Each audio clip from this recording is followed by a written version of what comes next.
Donc nous nous en rejoint autour de la table Samuel Bottaro et Beverly Derrien du cabinet EQR Mazars, donc deux entités qui ont fusionné pour le plus grand bonheur de nos services. C'était un peu l'expertise d'EQR quand même qui est très connectée, qui est très ancrée dans le médico-social. Et je pense que c'est aussi une valeur ajoutée par rapport à ce rapprochement. Donc là, on est rentré dans le vif du sujet, contrôle interne et gestion des risques dans les services mandataires judiciaires à la protection des majeurs. Monsieur Andrieux nous avait dit que ce terme de contrôle interne n'était pas exclusivement dédié au secteur marchand, mais qu'aussi nous devons nous sentir concernés. Et je crois qu'on a eu on est du nez, je pense qu'on a eu cette intuition. Peut-être aussi le rapport de la Cour des comptes a été un catalyseur. On savait qu'il fallait quand même mettre ces outils-là, parce que, comme le disait Ange Finistrosa, on travaille avec un public vulnérable, on travaille avec des fonds publics.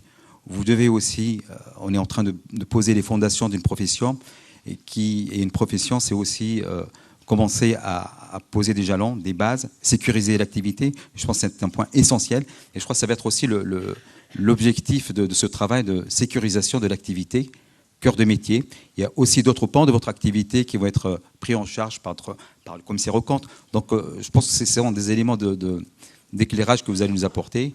Qu'est-ce qui est pris en charge dans ce travail-là que nous allons faire donc, sur le contrôle interne, et qu'est-ce qui relève d'autres obligations telles que le contrôle réglementaire, le contrôle du commissaire aux comptes. Et puis vous allez aussi nous sensibiliser à des questions et à des thématiques qu'on n'a pas peut-être l'habitude d'apporter, parce qu'en discutant avec les uns et les autres, on confondait contrôle interne avec contrôle de gestion, on confondait procédure, évaluation de qualité, évaluation interne. Donc je crois que vous allez nous éclairer dans tous ces termes-là, nous donner les bonnes définitions, et puis aussi nous convaincre qu'il faut y aller, que ce n'est pas une contrainte supplémentaire, et que aussi on ne va pas s'acheminer vers une usine à gaz, parce que c'est aussi la grosse crainte, c'est d'aller sur un dispositif lourd qui soit encore chronophage pour les structures, mais là c'est dire que c'est plutôt une aide à la décision, et qui va, à la limite, leur permettre de dormir sur les deux oreilles, du moins j'espère. Donc je passe la parole à Samuel Bottaro. Donc, je dis bonjour à toutes, bonjour à tous. Merci, Monsieur le Président, merci, Monsieur le Délégué Général, de nous avoir invités à cette journée riche et quelque part peut-être en avance sur son temps quand on parle de contrôle interne dans notre secteur, donc c'est très en anticipation. Juste un propos liminaire à la lumière de la première intervention et des questions qui ont été posées. Quelque part, le secteur de la protection des majeurs, comme je dirais d'autres politiques publiques, est traversé par les évolutions dans le reste de la société, et celles-ci vont toujours plus vite, je dirais, que l'organisation, que les moyens, que les techniques de financement. On intervient beaucoup dans le secteur médico-social, dans le secteur de la santé. Je prends un exemple d'actualité, les urgences hospitalières sont complètement bouleversées par des changements culturels, sociétaux, sociologiques. Et en face, on est toujours en retard, on est toujours largement en retard en matière de financement sur l'aspect volume, mais aussi sur l'aspect technique de financement. Et vous l'avez bien dit, c'est-à-dire qu'il peut y avoir une décorrélation entre la réalité d'un service, de l'activité qu'il a, les moyens qu'il reçoit à certains volumes, mais aussi sur la manière dont ils sont attribués, c'est-à-dire qu'ils sont décorrélés d'une activité. On est toujours aussi en retard par rapport à de nouveaux droits. C'est-à-dire qu'on a de nouveaux droits qui sont institués. Derrière, il faut les mettre en œuvre. Et ça aussi, on l'a dans le secteur de la santé. Et on est toujours en retard d'une guerre. Et je dirais que c'est un éternel recommencement. Et en même temps, c'est un défi. Et c'est un défi que vous avez relevé. J'en veux pour preuve la loi du 5 mars 2007. Quelque part, vous l'avez dit tout à l'heure, on vous applique les mêmes dispositions qu'à l'ensemble des établissements et services sociaux et médico-sociaux. Sauf qu'on le fait 5 ans plus tard et qu'on vous laisse peu de temps pour le mettre en œuvre. Et ce défi, vous l'avez relevé. Et très sincèrement, pour évoluer dans le secteur médico-social et la santé, c'est une prouesse que vous avez réalisée, puisque ça s'est fait relativement bien, pardonnez-moi l'expression un peu triviale, mais sans broncher. Et honnêtement, on était bien placé pour le savoir et pour le voir, puisqu'on a eu la chance de participer à une aventure commune à travers le référentiel Olive, qui d'ailleurs a prospéré largement au-delà de nos espérances, puisqu'on nous en reparle encore. Et pour nous, c'est un souvenir agréable. Mais au-delà de l'anecdote, ce que ça veut dire, c'est que votre secteur a su se mobiliser en peu de temps, avec énergie, avec talent, et je me dis que par rapport à ce qui vient d'être dit, vous allez aussi relever le défi. Donc ceci étant dit, on est là pour évoquer la question du contrôle interne. Donc le contrôle interne, en première intention, ça fait peur. Ça fait peur parce qu'il y a le mot contrôle. Contrôle, ça renvoie toujours à un imaginaire un petit peu négatif. Derrière ça, on se dit qu'il y a des nouveaux spécialistes, qu'il y a une nouvelle science. En gestion des risques, on parle de syndinique. Ce que c'est que la syndinique, c'est la science qui étudie les dangers.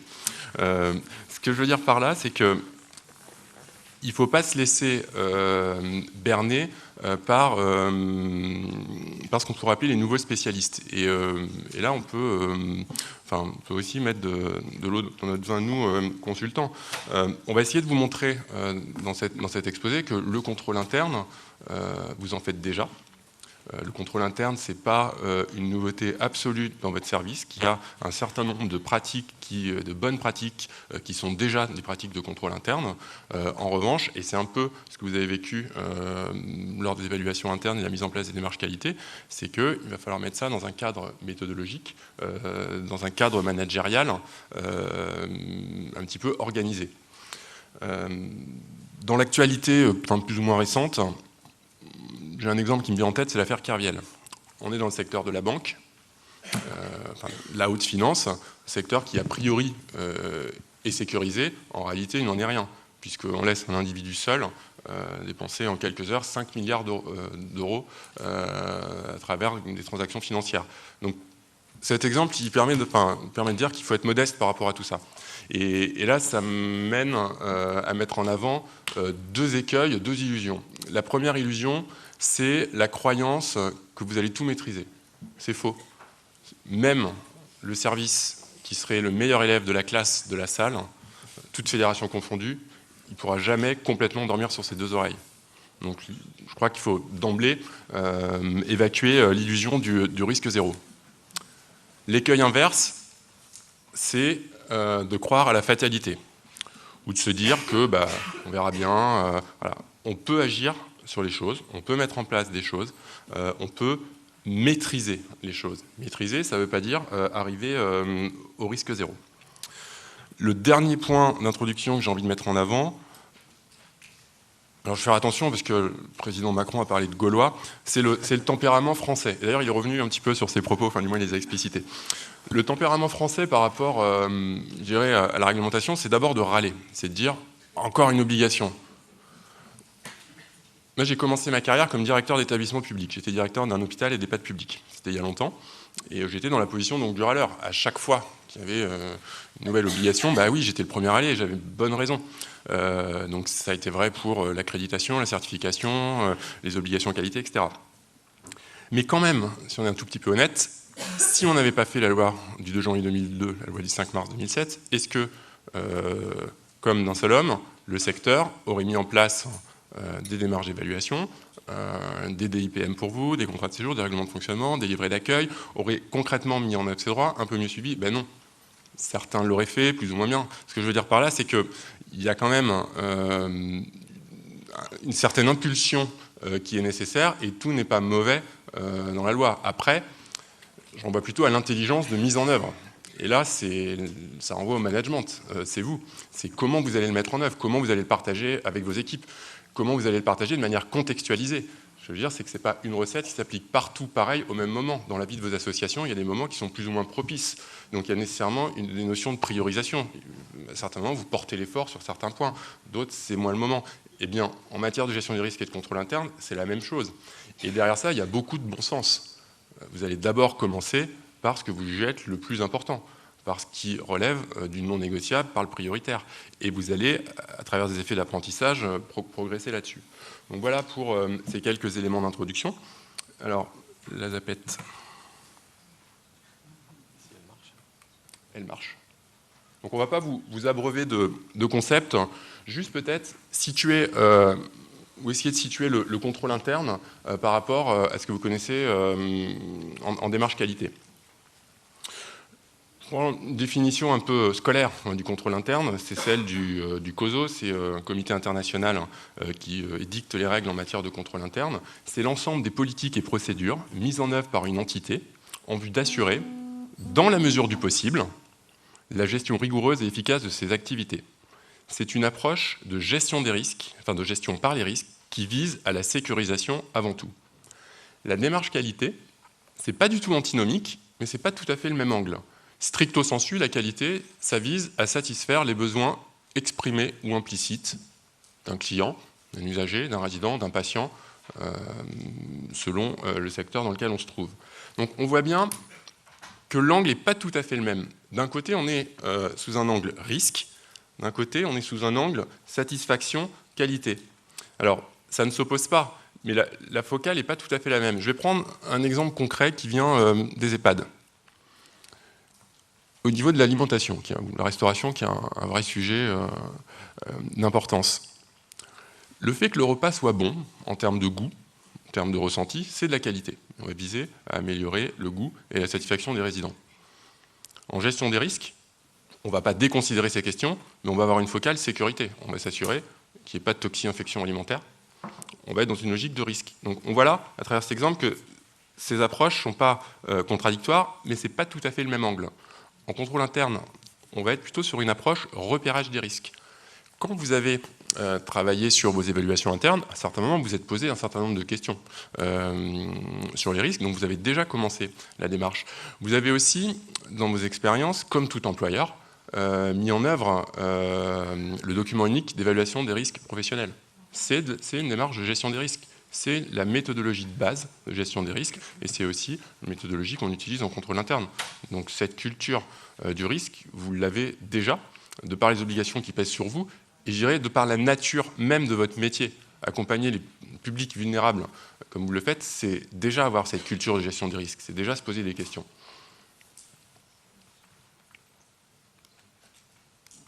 C'est dans l'autre sens. Alors finalement, le contrôle interne, ça répond, je dirais, à 3 questions. Est-ce que mes activités sont conduites de manière satisfaisante? Est-ce qu'elles sont efficientes? Est-ce qu'elles sont conformes? Est-ce que je suis relativement sécure? Est-ce que l'information est fiable? Et ça intéresse diverses parties prenantes. Ça vous intéresse en interne, ça intéresse aussi, et là j'introduis ce qui fait votre spécificité, c'est l'association. Donc la gouvernance de l'association, le conseil d'administration, les administrateurs, qui ont un rôle éminent sur ces sujets. Mon organisation favorise-t-elle l'atteinte des objectifs qui sont associés aux activités? Et mes risques sont-ils connus, maîtrisés et suivis? C'est relativement simple jusqu'à là. 3 éléments de vocabulaire que vous rencontrerez.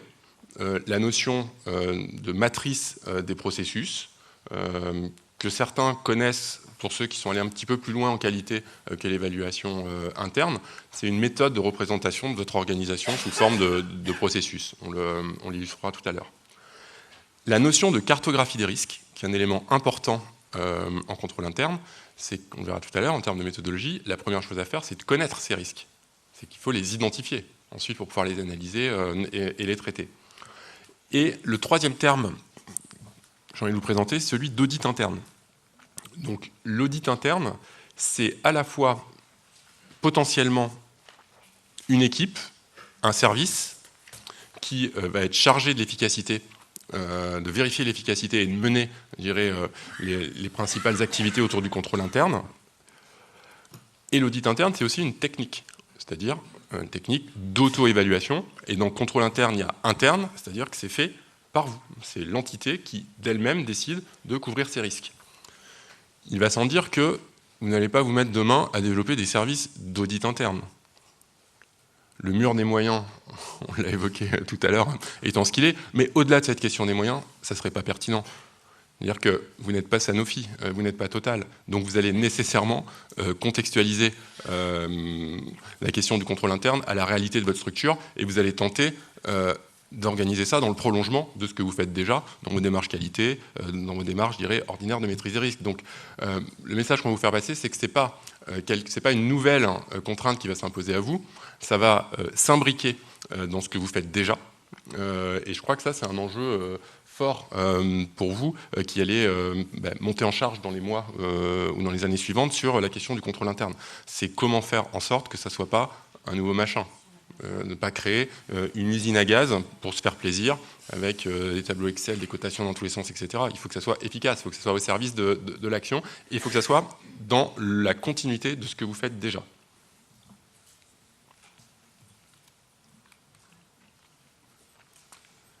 Alors, tout à l'heure, vous avez dit que le contrôle interne ne concernait pas que le secteur privé, c'est vrai. Beverly va nous présenter un petit peu le panorama du contrôle interne dans différents secteurs. Donc oui, en effet, on a souhaité vous indiquer, faire un bref historique du contrôle interne et puis identifier un certain nombre de spécificités sectorielles.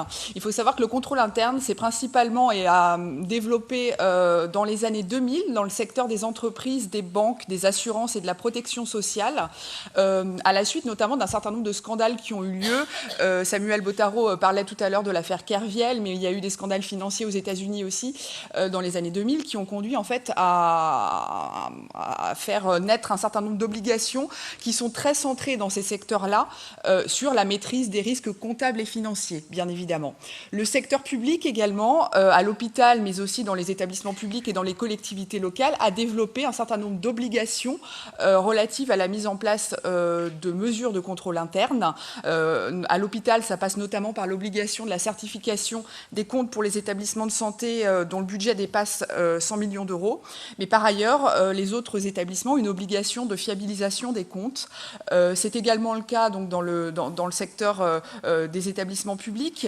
Et pour ce qui concerne les collectivités locales, une extension, la loi prévoit une extension prochaine de l'obligation de certification des comptes avec une logique d'expérimentation qui est en cours. Là encore, dans ce secteur, l'attention est principalement portée sur la maîtrise des risques comptables et financiers, et donc dans une logique de certification des comptes. Dans les associations et les organismes sans but lucratif, à ce jour, il n'y a pas d'obligation juridique relative au contrôle interne. Pour autant, l'environnement interne et externe, en fait, incite à structurer des pratiques de contrôle interne. Donc on a noté notamment les différents rapports qui ont été produits dans ces secteurs-là, et puis finalement des objectifs de performance, d'efficience et de maîtrise des risques qui existent aussi dans les associations et les organismes sans but lucratif. La question aujourd'hui, c'est de se poser finalement dans quel objectif on souhaite mettre en œuvre cette logique de contrôle interne. Hop. Oui, pardon. Sachant qu'en fait, il y a globalement plusieurs approches dans le contrôle interne. Déjà, plutôt à gauche de l'écran, on voit qu'on peut se situer du côté de l'obligation, de la conformité ou de la norme. Quand il existe un texte ou une loi, ma foi, on est bien obligé de s'y conformer. Et c'est le cas notamment, donc, comme on l'a vu, pour les hôpitaux, les collectivités territoriales, les établissements publics et le secteur marchand, qui se voient confrontés à une obligation en matière de contrôle interne. Et dans ce cadre-là, finalement, l'enjeu est principalement celui de la sécurisation. On peut voir les choses d'une autre manière, plutôt à droite de l'écran, dans notamment le secteur qui nous concerne.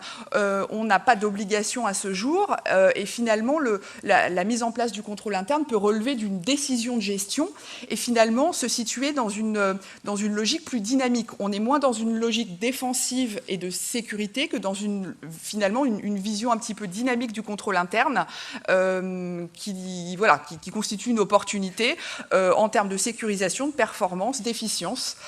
Et c'est plutôt dans ce cadre-là qu'on se situe aujourd'hui dans le secteur qui nous concerne. Donc il n'y a pas une manière meilleure qu'une autre d'envisager le contrôle interne. Et vous, quelque part, vous avez la chance d'avoir une certaine marge de manœuvre vous pouvez, entre guillemets, inventer un petit peu ce que vous voulez faire en matière de contrôle interne. Alors, pas inventer complètement, vu qu'il y a quand même des passages obligés. On sera bien obligé de parler de l'inventaire, de la gestion des fonds, etc. Mais pour autant, sur la méthode, sur l'approche, vous avez les mains libres. Et donc je pense qu'il faut se saisir de ça. Je parle bien de méthode, sur la manière dont vous allez le déployer dans vos services, sur la manière dont vous allez faire adhérer les différentes parties prenantes, les salariés, les membres du conseil d'administration, etc. Là, vous avez une vraie marge de manœuvre. Alors, on n'aborde pas le contrôle interne dans votre secteur comme on l'aborde dans le secteur privé ou même dans le secteur public. Il y a des spécificités qui sont inhérentes à votre secteur, que vous connaissez parfaitement. Donc des spécificités sectorielles liées au caractère désintéressé de la gestion, une responsabilité en matière d'utilisation des fonds publics, un but, une finalité d'intérêt général, une vraie spécificité du monde associatif, c'est la notion de bénévolat, donc d'administrateur bénévole, et ça c'est un point important et spécifique. Et vous êtes, dans le secteur associatif, un des secteurs qui est le plus soumis, je dirais, à la réglementation au contrôle, de par l'activité que vous menez. Il y a des problématiques spécifiques, je dirais, un petit peu dans l'air du temps. Il y a la question de la taille, des mutualisations, des regroupements, des restructurations. Il y a la question, évidemment, de la contrainte financière et de l'impératif d'efficience. Il y a la question d'équilibre des pouvoirs et de transparence, là, qui renvoie un peu à la vie associative. Et il y a la question, je dirais, de l'informatisation du partage des données, de la circulation des données, qui ne concerne pas que votre secteur, mais qui vous traverse aussi. Donc je pense à RGPD, mais pas que, c'est beaucoup plus large que ça. Et ça, c'est vrai que c'est un point important, la question des systèmes d'information. Une anecdote, hein, à l'hôpital, y compris dans les plus grands hôpitaux, on se rend compte quand on fait des sondages, donc quand on fait un peu de contrôle interne, par exemple, on va rémunérer des médecins qui sont partis depuis 2 ans. Et contrairement à ce qu'on croit, alors je suis désolé, vous bouchez les oreilles, mais c'est vrai, c'est connu. Et il ne s'agit pas de malversation. Il s'agit simplement d'un déficit de contrôle interne, il s'agit d'un déficit de système d'information performant, un déficit de contrôle tout simplement. Et contrairement à ce qu'on croit, c'est encore plus vrai dans les grosses structures. Comme quoi, la taille, c'est pas toujours un critère. Plus la gestion est complexe, plus il y a des acteurs différents, et plus ça complexifie la tâche. C'est pas très difficile à comprendre. Il suffit que le fichier de la paye ne soit pas rapproché du fichier du personnel, ça crée des écarts. Prenez l'exemple des heures supplémentaires. Pour bien payer les heures supplémentaires, c'est tout un processus extrêmement compliqué. Imaginez un médecin dans un service, une infirmière qui fait des heures supplémentaires, il faut qu'elle soit tracée, il faut que ça soit validé par un cadre, il faut que ça soit remonté au service RH qui va passer à la paye. Et à chaque fois, à chaque étape, il y a des risques, et le diable est dans les détails. Donc voilà, c'est un exemple parmi d'autres, mais qui prouve que voilà, faut être modeste par rapport à ces sujets. Sur les risques métiers, on est dans un pays où le système de santé est réputé être l'un des plus performants au monde, même s'il y a des sujets, il y a des problèmes, etc. Pour autant, dans ce pays, il y a entre 200 et 400 000 événements indésirables graves chaque année. Toutes les études françaises et internationales montrent que l'on pourra en éviter la moitié. Je prends une des plus criantes, l'erreur de côté. Je ne sais pas si vous le savez, mais chaque année en France, un des pays les plus développés, il y a plusieurs milliers d'erreurs de côté. L'erreur de côté, c'est... oui, ça, c'est la pire. Enfin, l'erreur de côté, c'est... voilà. Dit comme ça paraît impossible. Mais dans la vraie vie de l'organisation d'un service, on se rend compte que c'est possible. Situation urgente, de stress, organisation complexe, brancardage, séparation des activités, multi-intervenants, etc. Et bien, vous arrivez à la fin à une erreur de côté. Derrière, on a mis en place des choses. Il y a des checklists, on s'assure de ne pas endormir le patient avant de lui avoir demandé son nom. Enfin, il y a tout un tas de routines. Ouais, mais ça paraît évident, mais ça ne l'est pas tant que ça. Donc, j'arrête avec ces digressions hospitalières et je reprends le fil. Et d'ailleurs, vous êtes plutôt préservé de l'erreur de côté dans votre secteur, a priori. Moi, j'espère. Vous pouvez vous tromper de côté de rue, mais... On est déjà, c'est bon. Alors, des caractéristiques qui sont spécifiques au secteur médico-social et au secteur de la protection des majeurs par rapport à d'autres secteurs. Globalement, on a des pratiques de travail, un niveau de traçabilité qui est relativement modeste, je dis bien par rapport à d'autres secteurs, bien qu'il ait éminemment progressé ces 10 dernières années, et bien que le secteur de la protection des majeurs soit un des plus avancés dans le secteur médico-social et la santé. Il y a quand même une certaine hétérogénéité des pratiques qui s'explique naturellement par le côté humain aussi de ce que vous faites, par le côté parfois solitaire dans l'exercice de la mesure, et qui s'explique aussi par des facteurs culturels, historiques, sociologiques. Vous avez aussi cette spécificité de brasser des flux financiers potentiellement importants, à risque. Donc, en cela, vous êtes quand même un métier à risque, avec des moyens de paiement qui sont plus ou moins bien inventoriés, maîtrisés. Donc ça, c'est ce qui magnifie le risque et qui, je dirais, légitime encore plus la mise en place de mesures de contrôle interne. L'insuffisance, voire l'absence du système d'information, c'est un facteur aggravant. Des équipes de taille parfois réduites, voire très réduites. C'est-à-dire que vos services sont de taille différente, mais dans tous les cas, ça reste des organisations relativement modestes en taille. D'ailleurs, il n'y a pas que des inconvénients à ça.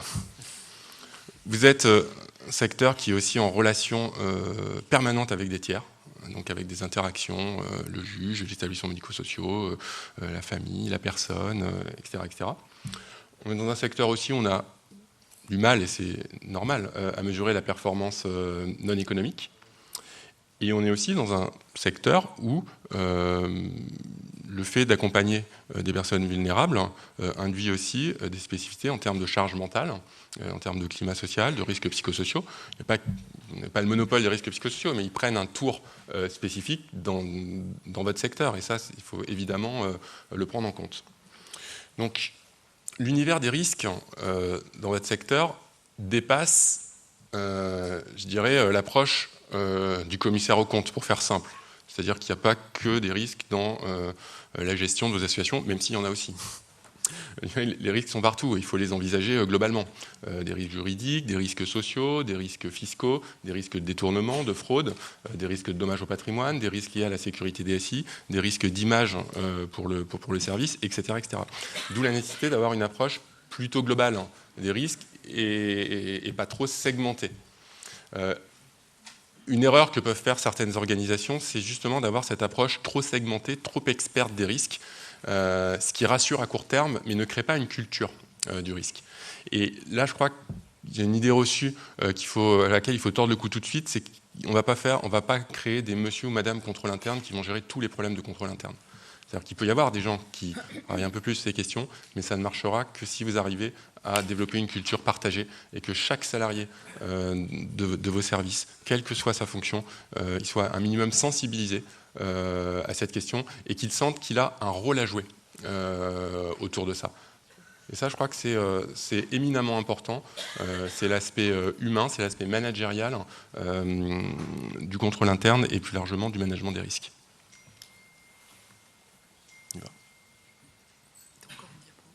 Oui, donc pour synthétiser un petit peu les choses, des enjeux stratégiques autour du contrôle interne, évidemment autour de l'optimisation et de la sécurisation de votre projet stratégique, du projet associatif. Donc c'est l'entité même associative qui est interrogée. Un enjeu d'anticipation des crises, cette culture de l'anticipation, cette culture de la gestion des risques. Une nécessité de gérer les facteurs qui augmentent les risques de perte de contrôle. Et un enjeu quand même qui est important et qui fait lien avec ce qui vient d'être dit avant et surtout ce qui va être dit après, c'est d'améliorer la confiance des parties prenantes. Vous êtes un secteur extrêmement exposé médiatiquement. On voit en permanence des reportages qui sont souvent pas très favorables au secteur. C'est mon droit à l'euphémisme. Et il y a tout cet environnement, il y a des rapports récents, voire très récents, qui pointent un certain nombre de choses et qui font plutôt consensus sur ces questions. Donc il y a quand même un enjeu aussi, effectivement, d'image externe, de faire valoir ce que vous faites, de faire valoir la professionnalisation qui est en cours dans votre secteur, de faire valoir la qualité qui est mise en œuvre sur le terrain. Et il y a des enjeux aussi plus intimes, plus liés à l'interne, autour du renforcement, je l'ai dit, du partage de cette culture des risques dans votre organisation, de l'optimisation et du partage des bonnes pratiques de maîtrise des risques au sein de vos services, et dans l'environnement fédéral, une garantie de la rigueur, de l'objectivité et de la traçabilité des actions que vous menez, qui favorisent les comparaisons, qui favorisent les benchmarks, qui prépare l'intervention aussi des corps de contrôle externes, et c'est l'intervention suivante, mais tout ça n'est pas décorrélé. C'est-à-dire que le travail que vous allez faire aussi en contrôle interne, il facilitera évidemment le travail des corps d'inspection et de contrôle. Enfin, tout ça est en lien. C'est-à-dire que la qualité que j'évoquais tout à l'heure à travers notamment l'évaluation interne-externe, le contrôle interne et les contrôles, les inspections contrôles des corps de contrôle, ça participe quand même, je dirais, de la même dynamique. Tout ça ne se joue pas à la même temporalité et avec la même légitimité, la même place, mais tout ça est lié. Alors, on va maintenant passer quelques minutes à vous exposer ce qu'est la méthodologie en fait, de mise en œuvre du contrôle interne, qui est en fait une méthodologie assez simple, en 3 étapes. La première étape, c'est de connaître les processus de l'entité, de cartographier les processus de l'organisme en fait, dans lequel vous intervenez. La deuxième étape, c'est celle d'analyser et de comprendre. Globalement, il s'agit d'identifier les risques associés à chacun des processus de l'entité. Et puis la troisième étape, c'est celle de l'action, donc de mettre en place un plan d'action adapté, ajusté en fait, en réponse aux risques que vous aurez identifiés. Une démarche donc assez classique qui peut être par ailleurs mise en œuvre dans d'autres démarches assez proches, notamment en qualité, par exemple. Alors, le point de départ, donc la première étape, on a dit que c'était celle de connaître les processus de l'entité. En fait, il s'agit de décrire et d'analyser les différents niveaux de processus de l'entité pour s'assurer de partager une parfaite compréhension, alors d'une part des activités et des métiers exercés, de l'organisation et des services, des responsabilités et des entités ou des établissements. Généralement, on traite 3 niveaux dans cette approche. Les processus de pilotage, qui sont en fait les processus de gouvernance, de pilotage, de contrôle de l'entité. Les processus cœur de métier, qui sont en fait les processus qui contribuent directement à la réalisation donc, du service pour lesquels vous êtes organisé. Et puis les processus support, qui sont les processus qui contribuent au bon fonctionnement des autres processus. Alors on a mis une carte, je ne sais pas si vous lisez bien à l'écran, c'est un exemple de matrice de processus et d'activités dans le secteur médico-social, où on voit qu'il y a un point de départ et une mission qui est celle de satisfaire les besoins et les attentes de l'usager. Et donc en fait, au centre, les activités et les processus cœur de métier. Là, en l'occurrence, on est dans un secteur plutôt type EHPAD, un processus autour d'un parcours qui implique donc l'admission et l'accueil, l'élaboration du projet individuel, la réalisation des actions d'accompagnement ou de soins, l'actualisation du projet individuel et l'orientation fin de vie. Donc là, on est vraiment, c'est vraiment pour ça qu'un EHPAD est missionné. Et puis, on voit qu'au-dessus, nous avons des processus de direction et en dessous, qui sont matérialisés, les processus support. Donc les processus support, par exemple, la logistique, les ressources humaines, l'environnement et les partenaires, la gestion documentaire ou encore l'entretien, qui doivent servir le cœur de métier. Donc la première étape d'une démarche de contrôle interne, c'est de bien cartographier les processus. Ça doit être simple, généralement ça doit tenir en 1 page maximum, il ne s'agit pas de complexifier une organisation à l'excès, ce qui contribuerait à, on va dire, à rendre les choses plus difficiles. La deuxième étape, c'est celle de comprendre et d'analyser. Donc concrètement, le but, c'est de décrire et de cartographier les risques associés au processus. Donc on rappelle que la gestion des risques, en fait, c'est un système organisé qui s'appuie sur des méthodologies et des outils. C'est également un système managé, donc un système gouverné, dirigé, qui doit impliquer les différents niveaux de responsabilité. Et c'est un système qui est fondé sur le recensement et la cotation des risques. En fait, les risques sont déterminés à partir des événements dont la survenance est susceptible d'entraver la conduite des activités de l'organisme et de nuire à l'atteinte de ses objectifs. On a vu tout à l'heure que dans le secteur médico-social et de la protection juridique des majeurs, l'environnement des risques était très varié.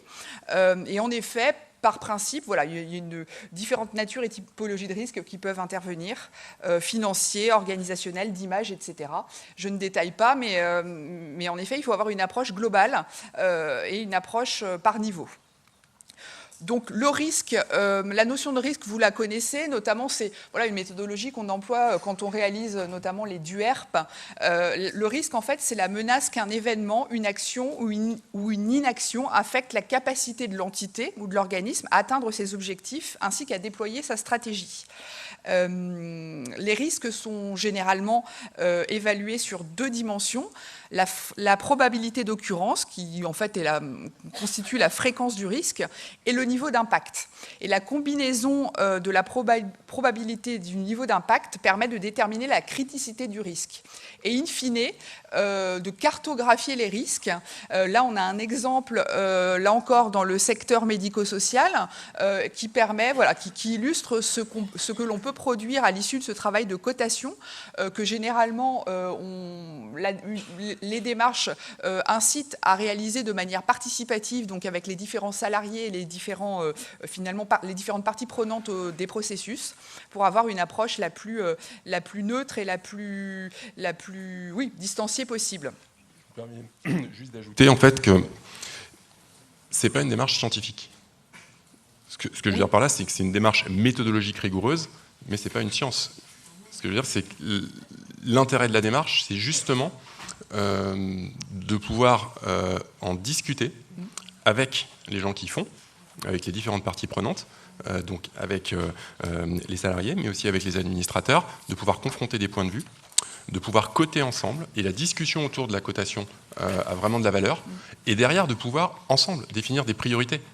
Je crois que c'est ça. S'il y a une chose à comprendre à retenir de ce qu'on vient de dire, c'est ça, c'est que c'est une démarche managériale où on doit analyser des risques et faire des choix collectifs de priorisation. Évidemment, ces choix de priorité, ils vont s'appuyer sur les éléments de contexte qu'on a dit avant.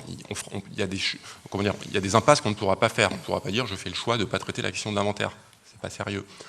En revanche, l'intensité des efforts qu'on va porter sur tel ou tel thème, ça, c'est vous qui déterminez votre plan de charge. C'est à vous de ne pas vous asphyxier. C'est un peu comme en démarche qualité. Au départ, on est bon élève, on met des plans d'action avec 150 actions, etc.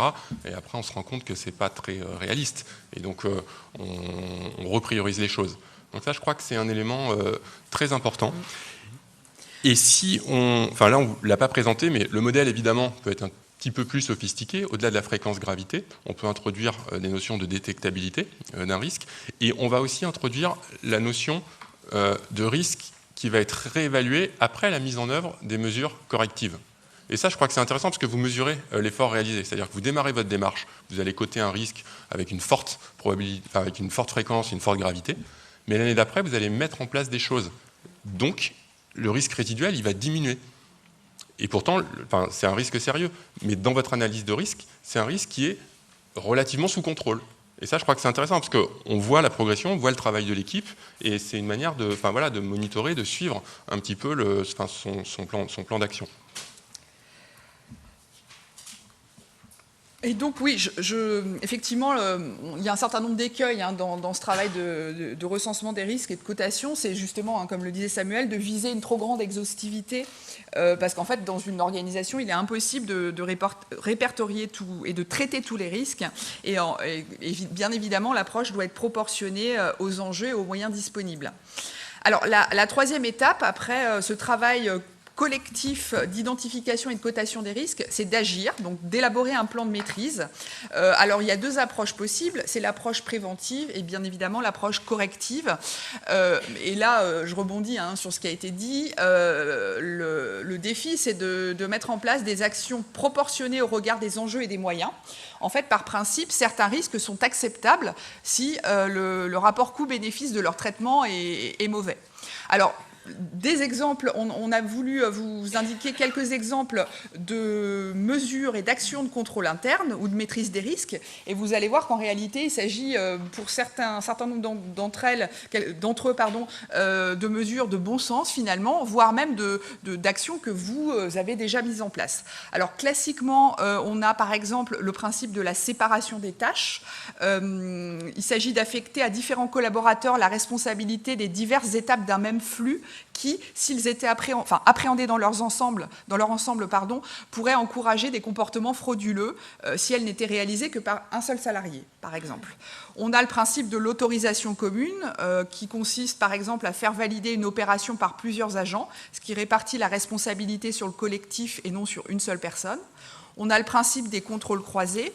Le principe de l'autorisation et de la délégation de pouvoir, les contrôles embarqués, on parlait tout à l'heure des systèmes d'information, c'est de pouvoir installer dans les systèmes d'information des alertes en fait, ou des systèmes de contrôle embarqués, ou tout simplement les procédures. C'est aussi une action de contrôle interne de décrire les process et les procédures pour objectiver la représentation précise des étapes et des contrôles. Donc finalement, vous voyez que les actions de contrôle interne, ça peut être des choses relativement simples et relativement de bon sens, et pour un certain nombre d'entre elles, des choses qui sont déjà mises en place dans les structures. Peut-être une précision, ça peut, pour certains, passer pour un contrôle, un manque de confiance. Moi, j'ai envie de dire que c'est l'inverse, en fait. C'est sécuriser aussi le professionnel que d'avoir un regard tiers. Dans quelle discipline on laisse une personne gérer la complexité et l'intensité d'une relation avec une personne? Aucune. Regardez, même en médecine, où par définition le médecin est un artiste, au sens qu'il possède un art et il n'a pas à rendre compte, mais en médecine, on prend des décisions collégiales aujourd'hui. C'est-à-dire qu'il y a des recommandations, par exemple, il y a des réunions de concertation pluridisciplinaires, etc. Aujourd'hui, ce sont des décisions collégiales. Alors, je ne dis pas qu'il faut faire copier-coller dans votre secteur, dire que ce n'est pas possible, mais réfléchir quand même à cette notion de comment je peux mettre en place des choses pour sécuriser le mandataire dans la vie de la mesure, je pense que c'est une réflexion à avoir.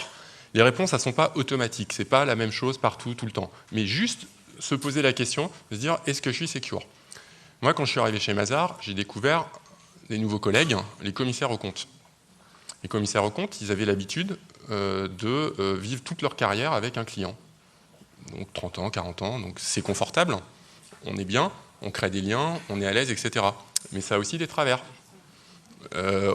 Qui dit créer des liens, dit aussi susciter des obligations, une sorte de redevabilité, etc. Et au final, ça met l'entreprise en risque. Et aujourd'hui, nous, on a un service d'audit interne, de contrôle interne, de compliance, on l'appelle comme on veut, qui est extrêmement vigilant à ça. C'est-à-dire qu'on peut se rendre compte, chez nous et ailleurs, que les pratiques anciennes, elles étaient potentiellement délétères pour toute l'organisation. C'est-à-dire qu'un commissaire aux comptes bien installé, qui a pignon sur rue, qui a une autorité, etc., pendant toute sa carrière, il pouvait gérer un grand compte, une grande entreprise, sans rendre de compte, je dirais, à personne. Et quand on regarde a posteriori le fond de dossier, on se dit qu'il n'y a pas grand-chose. Et là, on est en risque. Et ça, c'est un risque sismique pour l'organisation. Et cet exemple-là, il est partiellement transposable chez vous. C'est-à-dire laisser seule une personne, toutes les difficultés que ça comporte face à une situation compliquée, c'est quand même sûrement faire courir un risque. Donc là, encore une fois, pas de recette toute faite, et c'est absolument pas, ce ne sont pas des leçons de morale, hein, c'est juste du bon sens en fait, se dire réfléchissons à la question ensemble et qu'est-ce qu'on peut mettre en place de réaliste pour nous sécuriser. Et ça, je crois que c'est important quand on a, à plus forte raison quand on a une relation avec des personnes vulnérables. Moi, j'ai pas mal travaillé en protection de l'enfance Et les temps ont changé. J'illustre. Dans un foyer de l'enfance ou dans une maison à caractère social, il y a 15-20 ans, on ne se posait pas trop la question du genre, du sexe de l'éducateur pour rentrer dans la chambre d'une jeune adolescente, etc. Aujourd'hui, on fait attention. On peut le déplorer ou pas, mais ce n'est pas le sujet. Aujourd'hui, le contexte sociétal fait que c'est un impératif moral, c'est un impératif professionnel que de se poser ces questions. Et de se dire, non, je suis un éducateur homme, j'entre pas seul dans la chambre d'une jeune fille sans frapper ou l'aider à cette toilette, etc. Enfin, voilà. Et on est évidemment impacté par les évolutions du contexte sociétal. Et un établissement qui ne se poserait pas cette question, il serait éminemment en risque par définition. Alors, finalement, le contrôle interne, il y a deux... Voilà.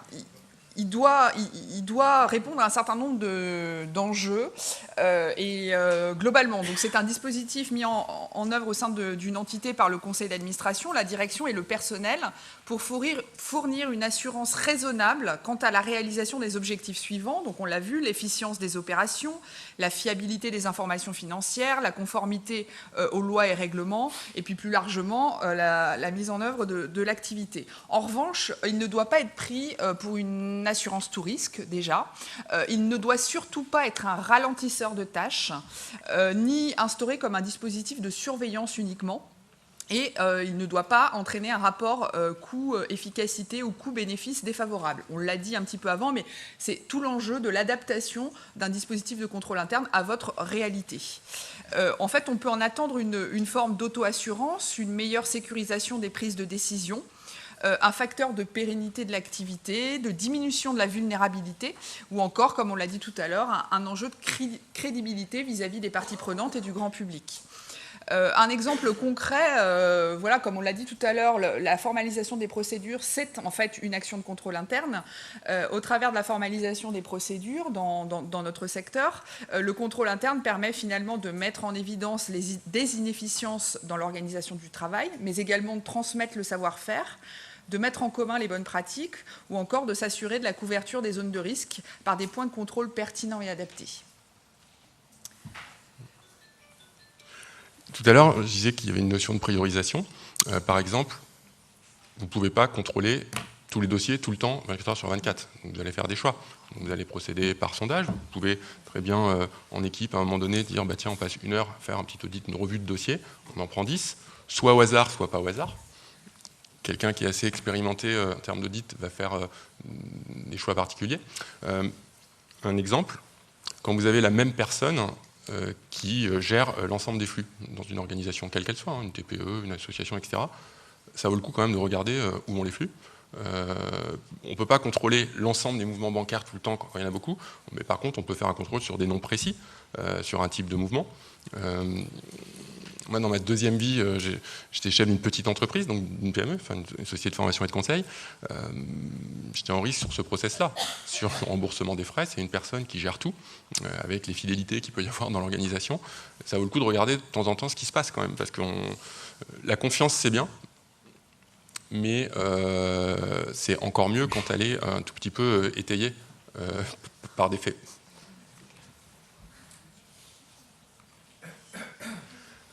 On va passer. Alors, là, on a essayé de regarder ce qui pouvait se faire dans votre secteur en matière de contrôle interne. Donc, on en est plutôt au début en termes de démarche structurée. Mais on s'est dit, si toutefois on devait avancer sur ce sujet, construire une démarche, voire un référentiel de contrôle interne, on se poserait au moins des questions sur le parcours de la personne à travers l'ouverture de la mesure, depuis la consultation du dossier au greffe, la création du dossier, etc. L'organisation des visites et des rencontres avec les majeurs protégés, avec la fréquence des visites, les modalités de planification, la traçabilité, les comptes rendus de visite, etc. Je suis désolé. Ouais, tant mieux, c'est bon signe. Troisième élément du parcours dans la vie de la mesure, l'élaboration des DIPM. Donc déjà, est-ce qu'ils existent, est-ce qu'ils sont à jour, qu'est-ce qu'il y a dedans, etc. Évidemment, la gestion patrimoniale, mobilière et immobilière. les placements financiers, la valorisation du patrimoine, etc. La clôture de la mesure, donc là on est sur une logique parcours avec l'élaboration du rapport. Le calcul des frais de gestion, donc là on est plus sur les processus budgétaires, pour reprendre le schéma qu'on vous a présenté tout à l'heure.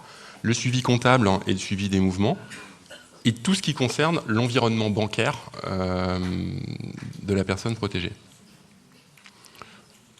On s'interrogerait aussi certainement, si on devait aller jusqu'à un référentiel, sur tout le volet système d'information, avec les questions de sécurisation des données, donc on en a parlé, RGPD, etc., mais pas que. La question des logiciels métiers, la question de la gestion électronique des documents, la question de l'accès à ces données, leur sécurisation, etc., etc. C'est un début, mais ça pourrait commencer à ressembler à quelque chose comme ça. Voilà. C'est un petit peu renseigné en faisant des évaluations externes dans votre secteur. On a vu qu'il y avait certains services qui avaient un petit peu bossé sur ces questions. Et c'est bien. Et ce qu'on a repéré dans ces services, c'est en termes de risque, ce qu'eux avaient mis en avant, c'est notamment l'absence de placement de l'argent des personnes protégées, avec certaines mesures qu'ils avaient commencé à mettre en place autour de l'identification des seuils, autour de l'identification d'un professionnel en charge de passer en revue à échéance régulière les différents comptes des majeurs. Je ne vous dis pas qu'il faut faire ça. Je vous dis, voilà ce que certains services ont fait. Je suis prudent. Je connais un petit peu le budget des personnes protégées non à jour, donc budget systématiquement renseigné dans le logiciel métier, identification d'une date annuelle de mise à jour, existence d'un tableau de suivi des dates de mise à jour, budget visé une fois par an, etc. etc. Les retards dans l'élaboration des comptes annuels de gestion, donc procédure formalisée, professionnel identifié, calendrier de travail défini, vérification et signature, etc. etc. Là aussi, on n'a pas l'illusion qu'une procédure règle tout. On est d'accord. On peut faire des kilos de procédures qui ne serviront à rien. Après, l'inverse c'est vrai aussi. Ne pas avoir de procédure, ça ne nous met pas en sécurité non plus.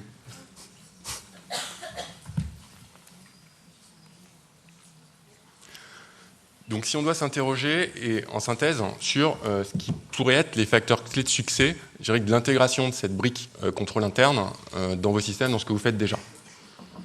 Donc déjà, le pourquoi on le fait. Que ça ne soit pas vécu comme une incantation qui vient de l'extérieur. Et l'enjeu, c'est de convaincre en interne de l'intérêt pour chacune des parties prenantes de se lancer dans cette démarche. Savoir aussi prioriser. Ça, je pense que c'est décisif dans vos démarches. Votre temps est compté. Vous ne pourrez pas tout faire. Le monde idéal n'existe pas. Donc là, il y a un enjeu d'être raisonnable et rationnel. Ne pas présenter le contrôle interne comme quelque chose de supplémentaire, mais bien dire que ça s'imbrique dans ce qui est fait déjà en matière d'évaluation interne, externe, de gestion des risques professionnels, de préparation des contrôles externes et notamment inspection. De valoriser l'existant. Il y a de nombreuses actions de contrôle interne qui ne s'appellent pas comme ça, mais qui sont menées dans vos services tous les jours. Et vous avez un logiciel, un mindset, comme disent les anglo-saxons, de contrôle interne dans votre secteur. Il faut juste révéler le potentiel et donner quelques preuves. Un enjeu, on l'a dit, de faire participer les acteurs, et un enjeu de construire le système de pilotage autour de ce contrôle interne qui va bien. Et j'ajouterais qu'il y a un point qui m'apparaît important chez vous, c'est d'associer les administrateurs. C'est-à-dire que ce n'est pas qu'une affaire de salariés de professionnels. C'est-à-dire que la gouvernance, l'implication des administrateurs est essentielle et c'est aussi, à mon sens, un moyen de donner de l'intérêt aussi à la fonction d'administrateur qui, on sait, c'est pas le propre de votre secteur, qui aussi subit les influences de l'ère du temps quant à l'engagement des bénévoles dans la vie associative. Mais c'est aussi leur donner un vrai rôle, qui est quand même peut-être plus intéressant que de voter un budget tarifé, etc., qui consiste quand même à enregistrer un état de fait. C'est-à-dire que c'est de leur donner un rôle proactif et les associer sur des choses à valeur ajoutée. Et ça, je pense que c'est intéressant, d'autant plus qu'il y a dans vos administrateurs des gens qui viennent, enfin, dans cette salle, des gens qui viennent d'horizons professionnels différents et qui ont quelque chose à apporter en matière de culture, de gestion des risques, de bonne gouvernance, qui ont vécu ça, soit dans des associations, soit des entreprises, soit dans les services publics, mais qui peuvent enrichir l'analyse et avoir un regard parfois faussement naïf et parfois professionnel sur ces questions. Donc les points de vigilance, on les a dit, ne pas viser l'exhaustivité, ne pas monter des usines à gaz et ne pas alourdir ou doublonner les tâches existantes. Donc, 3 maîtres mots, sécurisation, simplification et recherche d'efficience. Pour conclure et vous donner la parole, une démarche positive. C'est positif de se lancer dans cette démarche-là. C'est positif de vouloir maîtriser un petit peu les choses, de valoriser le travail en interne et en externe. Une démarche intelligente et progressive, à votre main. Et ça, c'est le rôle du management. Une démarche partagée, une démarche méthodologique solide et simple à la fois, et une démarche articulée avec ce qui existe déjà. Donc voilà, en substance, que nous avons envie de vous livrer par rapport à ce sujet. Merci.